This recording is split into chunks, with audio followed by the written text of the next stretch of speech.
उसने कहा था। अचानक से मिल जाते थे। एक कुत्ते को पत्थर मारा और एक गोभी वाले के ठेले पे दूध उड़ेल दिया। भारतीय सैनिक मोर्चे पर गए थे। लहना सिंह तक तक कर मार रहा था। सूबेदार का गांव रास्ते में पड़ता था। मुझे पहचाना? अब की आषाढ़ में ये आम खूब फलेगा। और जर्मन 70 थे। काल सिक्का दी फौज आई। वाहे गुरु जी दी फतेह, वाहे गुरु जी दी खालसा, सत श्री अकाल पुरुष। कौन?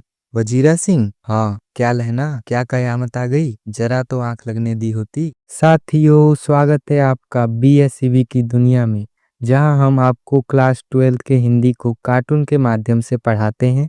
तो अगर आपको हमारा चैनल पसंद आए तो वीडियो को एक लाइक कर दे, चैनल को सब्सक्राइब कर ले। आज हम पढ़ने वाले हैं क्लास 12 हिंदी के पाठ 2, जिसका नाम है उसने कहा था। यह एक कहानी है जिसके लेखक चंद्र शर्मा गुलेरी जी हैं। इनका जन्म 7 जुलाई 1883 ईस्वी को हुआ था। इनकी मृत्यु 12 सितंबर 1922 ईस्वी को हुई थी। इनका जन्म स्थान जयपुर राजस्थान है। ये मूल निवासी गुलेरी नामक ग्राम, जिला कांगड़ा, हिमाचल प्रदेश के थे। इनके पिता का नाम पंडित शिवराम है। शिक्षा: बचपन में संस्कृत की शिक्षा इन्होंने 1899 में इलाहाबाद और कोलकाता विश्वविद्यालय के एंट्रांस तथा मैट्रिक, 1901 में कोलकाता विश्वविद्यालय से इंटरमीडिएट किया, 1903 में इलाहाबाद विश्वविद्यालय से बीए किया। यह 1916 में संस्कृत विभाग के अध्यक्ष बने। संपादन: समालोचक, काशी नगरी प्रचारिणी पत्रिका। अब हम इनके रचनाएं देखते हैं। रचनाओं में पहले हम इनकी कहानियां देखेंगे। सुखमय जीवन, बुद्धू का कांटा, उसने कहा था। सुखमय जीवन 1911 में, बुद्धू का कांटा भी 1911 में, और उसने कहा था 1915 ईस्वी में प्रकाशित हुई थी। तो आपसे पूछा जाएगा गुलेरी जी ने कुल कितनी कहानियां लिखी हैं, तो आप बता देंगे 3 कहानियां लिखी हैं। इनके कहानियों को याद करने का एक ट्रिक है, आप बस याद रखिए। बस से जो इसमें बी है, इससे हो जाएगा बुद्धू का कांटा, यू है उससे हो जाएगा उसने कहा था, और एस से हो जाएगा सुखमय जीवन। तो आप लोगों को ट्रिक अच्छा लगा हो तो वीडियो को एक लाइक जरूर करें। अब हम इनके प्रमुख निबंध देखेंगे।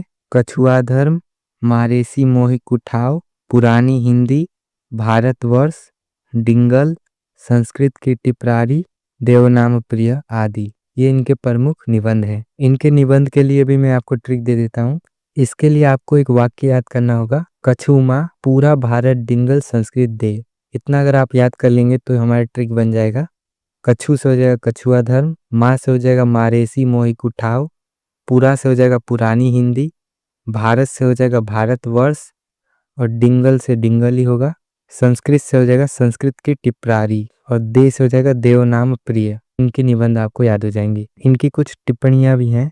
अनुवादों की बाढ़, खोज की खाज, क्रिया विहीन हिंदी, वैदिक भाषा में प्रकृतपन आदि। तो इसके लिए मैं आपको एक ट्रिक बताता हूँ। इसके लिए भी आपको एक वाक्य याद रखना पड़ेगा। अनुखोज क्रिया वैदिक भाषा में। अगर आप इसको याद रखेंगे तो आपको इनकी सारी टिप्पणियां भी याद हो जाएंगी। अनुखोज क्रिया वैदिक भाषा में। अनु से हो जाएगा अनुवादों की बाढ़, खोज से हो जाएगा खोज की खाज, क्रिया से हो जाएगा क्रिया विहीन हिंदी, और वैदिक से हो जाएगा वैदिक भाषा में प्रकृतपन। तो इससे आपको इनकी टिप्पणियां भी याद हो जाएंगी। इन्होंने अंग्रेजी भाषा में भी निबंध लिखा है।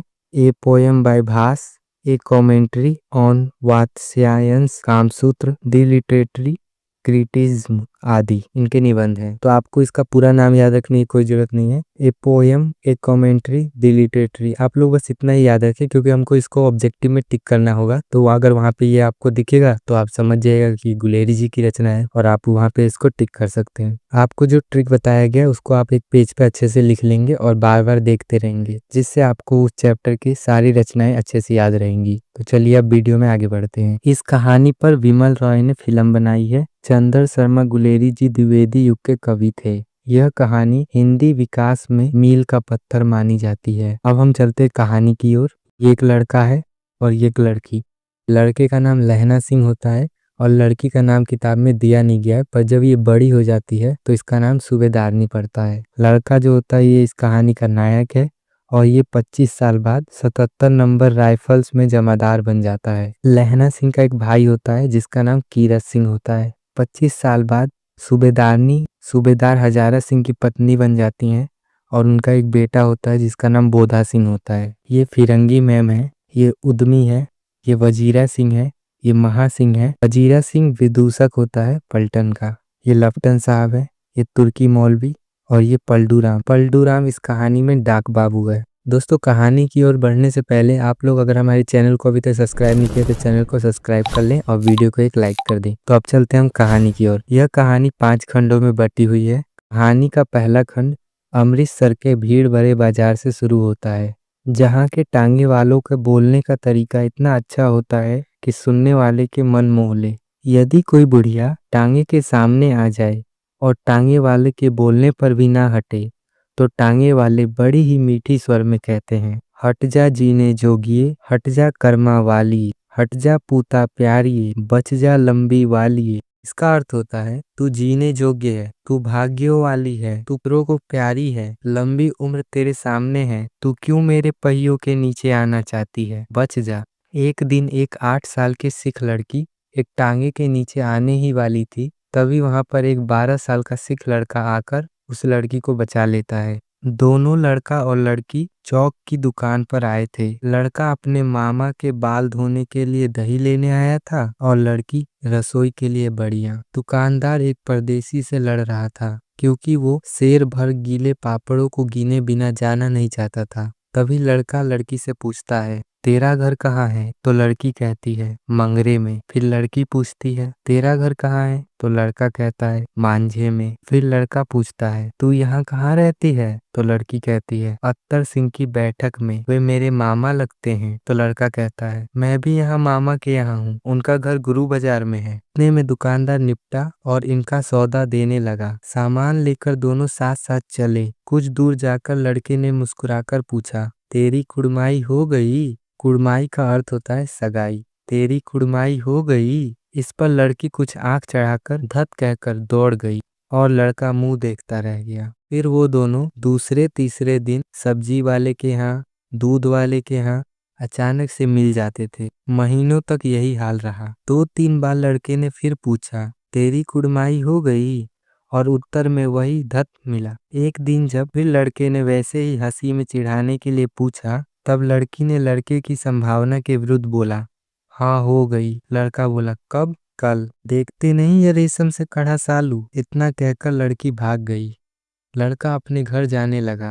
रास्ते में एक लड़के को मोरी में ढकेल दिया, एक छाबड़ी वाले की दिन भर की कमाई खोई, एक कुत्ते को पत्थर मारा और एक गोभी वाले के ठेले पे दूध उड़ेल दिया। सामने आती हुई एक वैष्णवी से टकराकर अंधे की उपाधि पाई, तब कहीं घर पहुंचा। यहाँ पे कहानी का पहला खंड खत्म होता है। साथियों, अगर आपको हमारे पढ़ाने का तरीका अच्छा लग रहा है तो वीडियो को एक लाइक कर लें। इस वीडियो को बनाने में हमें बहुत ज़्यादा मेहनत लगी है, तो प्लीज़ आप लोग लाइक ज़रूर से कर दें। अगर चैनल पे नए हैं तो चैनल को सब्सक्राइब भी कर लें। तो चलिए अब हम चलते हैं कहानी के दूसरे खंड में। कहानी का दूसरा खंड 25 साल बाद शुरू होता है, जहाँ पे वो 12 साल का सिख लड़का लहना सिंह आज 77 नंबर राइफल्स का जमादार बन चुका है। प्रथम विश्व युद्ध के दौरान अंग्रेजों की तरफ से जर्मनी के खिलाफ युद्ध करने के लिए सिख रेजिमेंट की भारतीय सैनिक मोर्चे पर गए थे। वहां पर लहना सिंह कहता है, 4 दिन तक पलक नहीं झपकी, बिना फेरे घोड़ा बिगड़ता है और बिना लड़े सिपाही। मुझे तो संगीत चढ़ाकर मार्च का हुक्म मिल जाए, फिर 7 जर्मन को अकेला ना मार लौटूं तो मुझे दरबार साहब की दहलीज पर मत्था टेकना नसीब ना हो। तभी वहां पे एक फौजी कहता है, पाजी कहीं के, कलों के घोड़े संगीत देखते ही मुंह फाड़ देते हैं और पैर पकड़ने लगते हैं, जो अंधेरे में 30-30 मन के गोले फेंकते हैं। तब लहना सिंह कहता है, उस दिन धावा किया था, 4 मील तक एक जर्मन नहीं छोड़ा था। अगर जनरल ने पीछे हटने को नहीं कहा होता तो दूसरे सैनिक कहते हैं, नहीं तो सीधे बर्लिन पहुंच जाते। क्यों? बर्लिन जर्मनी की राजधानी है। तो आपसे पूछा जा सकता है, जर्मनी की राजधानी क्या है? तो आप बता देंगे बर्लिन।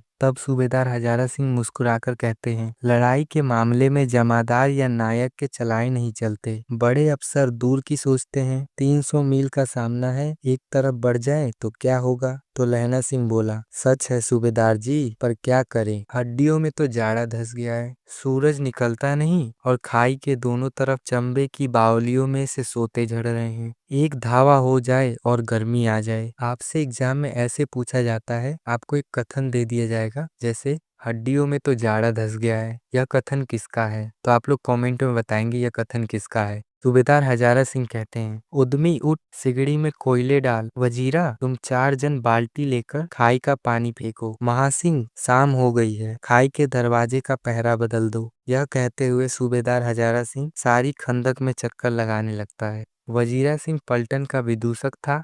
बाल्टी में गंदा पानी लेकर खाई के बाहर फेंकता हुआ बोला, मैं पाधा बन गया हूँ, करो जर्मन के बादशाह का तर्पण। यह सुनकर सब खिलखिला के हंसने लगी और उदासी के बादल फट गए। लहना सिंह ने दूसरी बाल्टी भरकर उसके हाथ में देकर कहा, अपनी बाड़ी के खरबूजों में पानी दो, ऐसा खाद पानी पंजाब भर में नहीं मिलेगा। हाँ, देश क्या है, स्वर्ग है। मैं तो लड़ाई के बाद सरकार से 10 गुना जमीन यहाँ मांग लूंगा और फलों के बूटे लगाऊंगा। लहना सिंह कहता है, लारी होरा को भी यहाँ बुला लोगे या वही दूध पिलाने वाली फिरंगी मैम को? चुप कर, यहाँ वालों को शर्म नहीं? देश देश की चाल है। आज तक मैं उस फिरंगी मैम को ये समझा ना सका कि सिख तंबाकू नहीं पीते हैं, पर वह सिगरेट देने में हट करती है, होठों में लगाना चाहती है और मैं पीछे हटता हूँ तो समझती है कि राजा बुरा मान गए, अब मेरे मुल्क के लिए लड़ेंगे नहीं।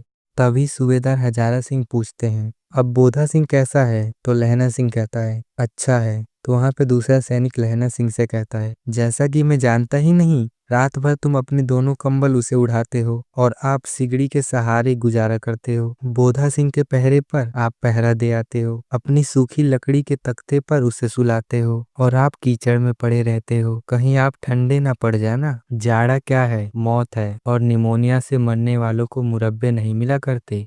यहाँ पर मुरब्बे का मतलब नहर के पास की जमीन की बात हो रही है। तभी लहना सिंह कहता है, तुम मेरी चिंता मत करो, मैं तो बुलेल की खड़क के किनारे मरूंगा। जहाँ मेरे हाथों से लगाए मेरे आंगन में आम का पेड़ है, उसी की छांव में मेरे भाई कीरत सिंह की गोद में मेरा सर होगा। वजीरा सिंह ने त्योरी चढ़ाकर कहा, क्या मरने मरने की लगा रखी है, मरे जर्मन और तुर्क। हाँ भाइयों, कुछ गाओ। तभी वो पंजाबी भाषा में एक गाना गाने लगते हैं, दिल्ली शहर ते पिसौर नु जान दिए, कर लेन लौंगा दा व्यापार मड़िए, कर लेन नाड़े दा सौदा अड़िए, ओए लाना चटका कदुआनु, कद्दू बड़े मजेदार गोरिए, हुण लगाए चटकार कदुआनु। इसका हिंदी अर्थ होता है, ये दिल्ली शहर से पिशावर को जाने वाली मंडी में लौंगों का व्यापार कर लेना, अरे नाड़े का सौदा भी कर लेना। ओए अब हमें कद्दू चखना है, ये गोरे वर्ण वाली कद्दू अत्यंत स्वादिष्ट पका है, अब हमें कद्दू चखना है। कौन जानता था दाढ़ी वाले घरबारी सिख ऐसे लुच्चे गीत गाएंगे, पर सारी खंदक गीत से गूंज उठी। सिपाही फिर ताजे हो गए, मानो 4 दिन से सोते और मौज करते रहे हों। यहाँ पे कहानी का दूसरा खंड खत्म होता है। यहाँ से कहानी का तीसरा खंड शुरू होता है। सब तरफ अंधेरा और सन्नाटा छाया हुआ था। बोधा सिंह खाली बिस्किटों के 3 टीनों पर अपने दोनों कंबल बिछाकर लहना सिंह के 2 कंबल और एक बरानकोट ओढ़कर सो रहा था, क्योंकि वो बीमार था। लहना सिंह पहरे पर खड़ा है। लहना सिंह की एक आंख खाई की ओर और दूसरी आंख बोधा सिंह पर है। बोधा सिंह बुखार से कर्रा रहा था। तब लहना सिंह अंदर जाकर बोधा सिंह से कहता है, क्यों बोधा भाई, क्या है? तो बोधा सिंह कहता है, पानी पिला दो। लहना सिंह ने कटोरा उसके मुंह से लगाया और पूछा, कहो कैसे हो? पानी पीकर बोधा बोला, कपकपी छूट रही है, रोम रोम में तार दौड़ रहे हैं, दांत बज रहे हैं। तो लहना सिंह कहता है, अच्छा मेरी जर्सी पहन लो। तो बोधा सिंह कहता है, और तुम क्या पहनोगे? तो लहना सिंह कहता है, मेरे पास सिगड़ी है। सिगड़ी का अर्थ आग होता है। मेरे पास सिगड़ी है और मुझे गर्मी लगती है, पसीना आ रहा है। तब बोधा सिंह कहता है, ना मैं नहीं पहनूंगा, 4 दिन से तुम मेरे लिए परेशान हो। तभी लहना सिंह कहता है, ओ हाँ याद आया, मेरे पास दूसरा गरम जर्सी है, आज सवेरे ही आई है, विलायत से मैम बुन बुन कर भेज रही है, वाहे गुरु उनका भला करे। इतना कहकर लहना सिंह अपने कोट और जर्सी उतारकर उसे देने लगा। तभी बोधा सिंह कहता है, सच कहते हो? तो लहना सिंह कहता है, और नहीं तो क्या, क्यों मैं झूठ क्यों बोलूंगा? इतना कहकर बोधा सिंह को उसने अपनी जर्सी उतार कर दे दी और खुद खाकी कोट जिनका कुर्ता भर पहनकर पहरे पर खड़ा हुआ। लहना सिंह ने बोधा सिंह से झूठ कहा था, मैम ने उन्हें गरम जर्सी नहीं भेजी थी। यह सब झूठ सिर्फ बोधा सिंह को ठंड से बचाने के लिए कहा गया था। आधे घंटे बाद इतने में खाई के मुंह से आवाज आई, सूबेदार हजारा सिंह। कौन? लपटन साहब। हुकुम हुजूर, कहकर सूबेदार हजारा सिंह फौजी सलाम करते हुए सामने आया। तब लप्टन साहब कहते हैं, देखो इसी समय धावा करना होगा। मील भर की दूरी पर पूरब के कोनों में एक जर्मन खाई है, उसमें 50 से ज्यादा जर्मन नहीं है। इन पेड़ों के नीचे नीचे 2 खेत काट कर रास्ता है, 3-4 घुमाव है, जहाँ मोड़ है वहां मैं 15 जवान खड़े करके आया हूँ। तुम यहाँ पे 10 आदमी छोड़कर सबको ले जाओ और उनसे जा मिलो। खंदक छीनकर तुम वहीं रहना, जब तक तुम्हें अगला हुक्म ना मिले, तब तक मैं यहीं पे रहूंगा। तब सूबेदार हजारा सिंह कहता है, जो हुक्म हुजूर। चुपचाप सब तैयार हो गए। बोधा भी कंबल उतारकर चलने लगा। तब लहना सिंह ने उसे रोका। लहना सिंह आगे हुआ तो बोधा के बाप सूबेदार ने उंगली से बोधा की ओर इशारा किया। लहना सिंह समझकर चुप हो गया। पीछे 10 आदमी कौन रहे, इस पे बड़ी बहस हुई। कोई रहना नहीं चाहता था। समझा बुझाकर सूबेदार ने मार्च किया। लप्टन साहब लहना की सिगड़ी के पास मुंह फेरकर खड़े हो गए और जेब से सिगरेट निकालकर सुलगाने लगे। 10 मिनट बाद उन्होंने लहना की ओर हाथ बढ़ाकर कहा, लो तुम भी पियो। आंख मारते मारते लहना सिंह सब समझ गया। मुंह का भाव छिपाकर बोला, लाओ साहब। हाथ आगे करते ही उसने सिगरेट के उजाले में साहब का मुंह और हाथ देखा। तब उसका माथा ठनका। लप्टन साहब के पट्टियों वाले बाल एक दिन में कहाँ उड़ गए और उनकी जगह कैदियों के कटे हुए बाल कहाँ से आ गए? शायद साहब शराब पिए हुए हैं और उन्हें बाल कटाने का मौका मिल गया है। लहना सिंह जांचना चाहता था। लप्टन साहब 5 वर्ष से उसके रेजिमेंट में थे। लहना सिंह कहता है, क्यों साहब, हम लोग हिंदुस्तान कब जाएंगे? लप्टन साहब कहते हैं, लड़ाई खत्म होने पर। क्यों, क्या यह देश पसंद नहीं? लहना सिंह कहता है, नहीं साहब, शिकार के वे मजे यहाँ कहाँ। याद है पर साल नकली लड़ाई के पीछे हम आप जगाधरी जिले में शिकार करने गए थे? लप्टन साहब कहते हैं, हाँ हाँ वही, जब आप खोते पर सवार थे। खोते का मतलब गधा होता है। हाँ हाँ वही, जब आप गधे पर सवार थे और आपका रसोइया अब्दुल्ला रास्ते के एक मंदिर में जल चढ़ाने को रह गया था। बेशक पाजी कहीं के। सामने से वह नील गाय निकलने की ऐसी बड़ी मैंने कभी नहीं देखी थी। लहना सिंह कहता है, और आपकी एक गोली कंधे में लगी और पुट्टे में निकली। ऐसा अफसर के साथ शिकार खेलने में मजा है। क्यों साहब, शिमले से तैयार होकर उस नील गाय का सिर आ गया था ना? आपने कहा था कि रेजिमेंट के मैस में लगाएंगे। लप्टन साहब कहते हैं, हाँ पर मैंने वह विलायत भेज दिया। ऐसे बड़े बड़े सींग 2-2 फुट के तो होंगे। हाँ लहना सिंह, 2 फुट 4 इंच के थे। तुमने सिगरेट नहीं पिया? लहना सिंह कहता है, पीता हूँ साहब, दिया सलाई ले आता हूँ। कहकर लहना सिंह खंदक के अंदर घुसा। अब उसे संदेह नहीं रहा और उसने झटपट निश्चय कर लिया कि अब उसे क्या करना है। अंधेरे में किसी सोने वाले से वह टकराया। कौन? वजीरा सिंह? हाँ। क्या लहना, क्या कयामत आ गई? जरा तो आंख लगने दी होती। यहाँ से कहानी का चौथा खंड स्टार्ट होता है।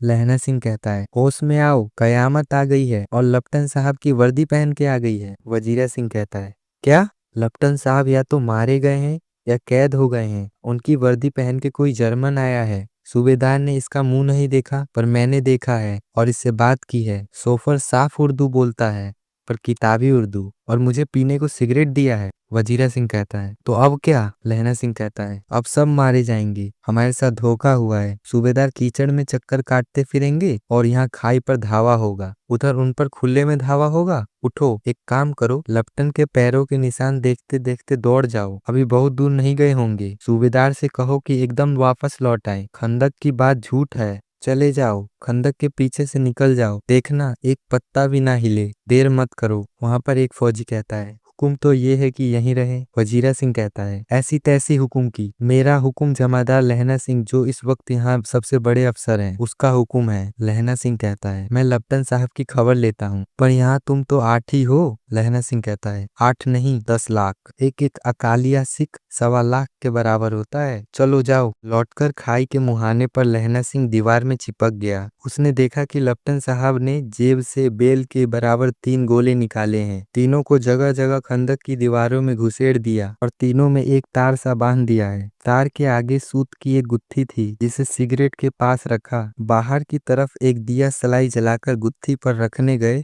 बिजली की तरह दोनों हाथों से उल्टी बंदूक को उठाकर लहना सिंह ने सूबेदार की कोहनी पर दे मारा। धमाके के साथ साहब के हाथ से दिया सलाई गिर पड़ी। लहना सिंह ने एक कुंदा साहब की गर्दन पे दे मारा और साहब की आंख ओ माय गॉड कहते हुए चित हो गए। लहना सिंह ने तीनों गोलों को बीनकर खंदक के बाहर फेंका और साहब को घसीटकर सिगरेट के पास लिटाया और उनके जेबों की तलाशी लेने लगे। 3-4 लिफाफे और एक डायरी निकालकर उन्हें अपनी जेब में रख लिया। साहब की मूंछों को हटाकर लहना सिंह हंसकर बोला, क्यों लपटन साहब, मिजाज कैसा है? आज मैंने बहुत सी बातें सीखी। ये सीखा कि सिख सिगरेट पीते हैं, ये भी सीखा कि जगधरी के जिले में नीलगाय होती हैं और उनके 2 फुट 4 इंच के सींग होते हैं। यह भी सीखा मुसलमान खानसामा मूर्तियों पर जल चढ़ाते हैं और लपटन साहब गधे पर चढ़ते हैं। पर ये तो बताओ, इतनी साफ उर्दू कहाँ से सीख आए? हमारे लपटन साहब तो बिना डैम के 5 लफ्ज भी नहीं बोलते थे। लहना सिंह ने पतलून के जेब की तलाशी नहीं ली थी। साहब ने मानो जाड़े से बचने के लिए दोनों हाथ जेब में डाले थे।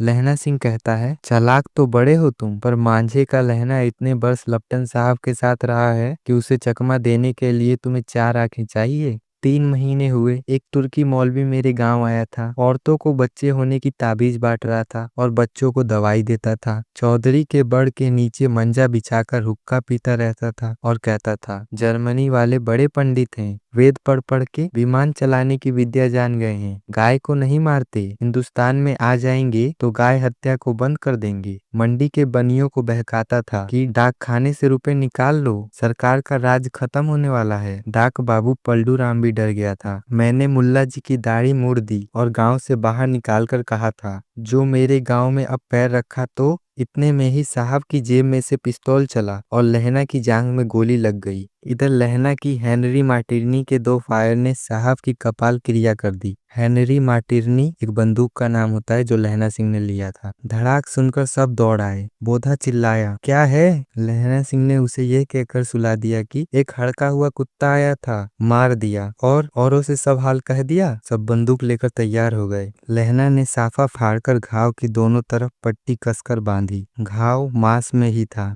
पट्टियों के कस्से से लहू निकलना बंद हो गया।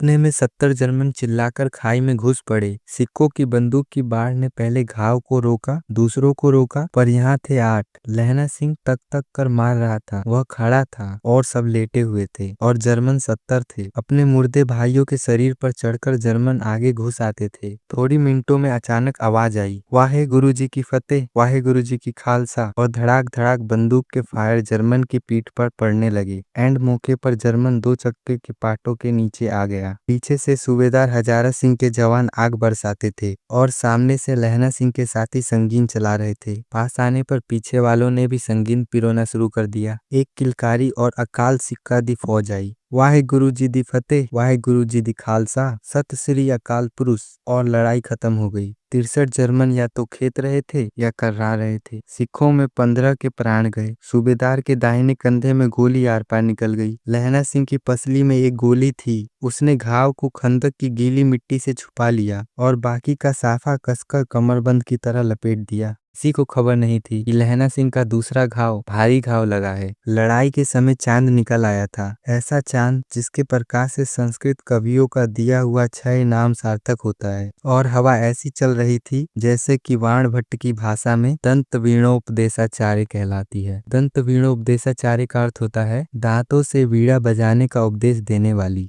तभी वजीरा सिंह कह रहा था, कैसे मन भर फ्रांस की भूमि मेरे जूतों में चिपक रही थी जब मैं दौड़ दौड़ कर सूबेदार के पीछे गया था। सूबेदार लहना सिंह से सारा मामला सुनकर लहना सिंह की तारीफ कर रहे थे, उसकी बुद्धि को सराह रहे थे। वो कह रहे थे कि अगर तू आज ना होता तो आज सब मारे जाते। इस लड़ाई की आवाज 3 मील की दाहिनी ओर की खाई वालों ने सुन ली थी। उन्होंने पीछे से टेलीफोन कर दिया था। वहां से झटपट 2 डॉक्टर और 2 बीमार ढोने वाली गाड़ियां चली, जो कोई 1.5-2.5 घंटे के अंदर आ पहुंची। फील्ड अस्पताल नजदीकी था, सुबह होते होते वहां पहुंच जाएंगे, इसलिए मामूली पट्टी बांधकर एक गाड़ी में घायल लिटाए गए और दूसरी में लाश रखी गई। सूबेदार ने लहना सिंह के जांघ में पट्टी बनवानी चाही, पर उसने यह कहकर टाल दिया कि थोड़ा घाव है, सवेरे देखा जाएगा। बोधा सिंह बुखार में कर्रा रहा था, उसे गाड़ी में लिटाया गया। लहना को छोड़कर सूबेदार जाना नहीं चाहते थे। यह देख लहना ने कहा, तुम्हें बोधा की कसम और सूबेदारनी की सौगंध, जो इस गाड़ी में ना जाओ। सूबेदार कहता है, और तुम? लहना सिंह कहता है, मेरे लिए वहां पहुंचकर गाड़ी भेज देना, और जर्मन मुर्दों के लिए भी तो गाड़ी आती होगी। मेरा हाल बुरा नहीं है, देखते नहीं मैं खड़ा हूँ, वजीरा सिंह मेरे पास है ही। हजारा सिंह कहता है, अच्छा। लहना सिंह कहता है, बोधा गाड़ी पर लेट गया, आप भी चढ़ जाओ। सुनिए तो, सूबेदारनी होरा की चिट्ठी लिखो तो मेरा मत्था टेक देना, और जब घर जाओ तो उससे कह देना कि उसने जो कहा था वह मैंने कर दिया। गाड़ियां चल पड़ी। सूबेदार ने चढ़ते चढ़ते लहना का हाथ पकड़कर कहा, तूने मेरा और बोधा का प्राण बचाया है। लिखना कैसा? साथ ही घर चलेंगे। अपनी सूबेदारनी को तू ही कह देना उसने क्या कहा था। लहना सिंह कहता है, अब आप गाड़ी पर चढ़ जाओ, मैंने जो कहा है वह लिख देना और कह भी देना। गाड़ी के जाते ही लहना सिंह लेट गया। वजीरा सिंह, पानी पिला दे और मेरा कमरबंद भी खोल दे, कस गया है। अब यहाँ से कहानी का 5वां खंड स्टार्ट होता है। अब मैं आपसे थोड़े क्वेश्चन पूछ लेता हूँ, उसके बाद फिर हम आगे बढ़ेंगे और उसका उत्तर आप कमेंट में लिखेंगे। पहला क्वेश्चन है, कितने जर्मनों ने खंदक में आक्रमण किया था? सूबेदार हजारा सिंह को बताने के लिए कौन गया था? लहना सिंह ने किस बंदूक से नकली लप्टन साहब को गोली मारा था? युद्ध में कितने जर्मन मरे थे? युद्ध में कितने सिख मरे थे? सूबेदार के किस कंधे से गोली आर पार गई थी? खंदक के पास कितने डॉक्टर और कितनी बीमार ढोने वाली गाड़ियां आई थी? खंदक से नजदीक कौन सा अस्पताल था? अगर आपको इनके उत्तर पता है तो कमेंट में लिखिए। अब यहाँ से कहानी का 5वां खंड स्टार्ट होता है। कहानी के 5वें खंड में लहना सिंह की मृत्यु उसके नजदीक आ चुकी है। मृत्यु के कुछ समय पहले स्मृति बहुत साफ हो जाती है। जन्म भर की घटनाएं एक एक करके सामने आने लगती हैं। सारे दृश्यों के रंग साफ हो जाते हैं। समय का कुआं उस पर से बिल्कुल हट जाता है। लहना सिंह को अपना बचपन याद आने लगता है। लहना सिंह 12 वर्ष का है। अमृतसर में मामा के यहाँ आया हुआ है। दही वाले के यहाँ, सब्जी वाले के यहाँ, सभी जगह उसे एक 8 साल की लड़की मिल जाती थी। जब वो पूछता था तेरी कुड़माई हो गई, तब वो धत कहकर भाग जाती थी। एक दिन इसने ऐसे ही पूछा तो उसने कहा, हाँ कल हो गई। देखते नहीं ये रेशम के फूलों वाला सालू। सुनते ही लहना सिंह को दुख हुआ। अब लहना सिंह फिर से वर्तमान की बातें सोचने लगा। वजीरा सिंह, पानी पिला दे। 25 वर्ष बीत गया। अब लहना सिंह 77 नंबर राइफल्स का जमादार हो गया। उसे उस 8 साल की लड़की का ध्यान ही नहीं रहा। ना मालूम वह कभी मिली भी थी या नहीं। 7 दिन की छुट्टी लेकर जमीन के मुकदमे की पैरवी के लिए वो अपने घर गया था। वहाँ रेजिमेंट के अफसर की चिट्ठी मिली। उसमें लिखा था कि फौज लाम पर जा रही है, फौरन चले आओ। यह लाम का अर्थ युद्ध होता है। साथ ही सूबेदार हजारा सिंह की चिट्ठी मिली कि मैं और बोधा सिंह भी लाम पर जाएंगे। लौटते समय हमारे घर होकर जाना, साथ चलेंगे। सूबेदार का गांव रास्ते में पड़ता था और लहना सिंह को सूबेदार बहुत ज्यादा चाहता था। लहना सिंह सूबेदार के यहाँ पहुंचा। जब वो लोग जाने के लिए तैयार हुए तो सूबेदार घर में से निकल कर आया और लहना सिंह से कहा, लहना, सूबेदारनी तुमको जानती है, अंदर बुला रही है। जब मिला, लहना सिंह सोचता हुआ अंदर गया। सूबेदारनी मुझे कैसे जानती है? कब से जानती है? रेजिमेंट के क्वार्टर में तो कभी सूबेदार के घर के लोग रहे नहीं। लहना सिंह दरवाजे पर जाकर मत्था टेक कर कहा, आशीष सुनी? लहना सिंह चुप। सूबेदारनी कही, मुझे पहचाना? लहना सिंह कहता है, नहीं। तब सूबेदारनी कहती है, तेरी कुड़माई हो गई। धत, कल हो गई।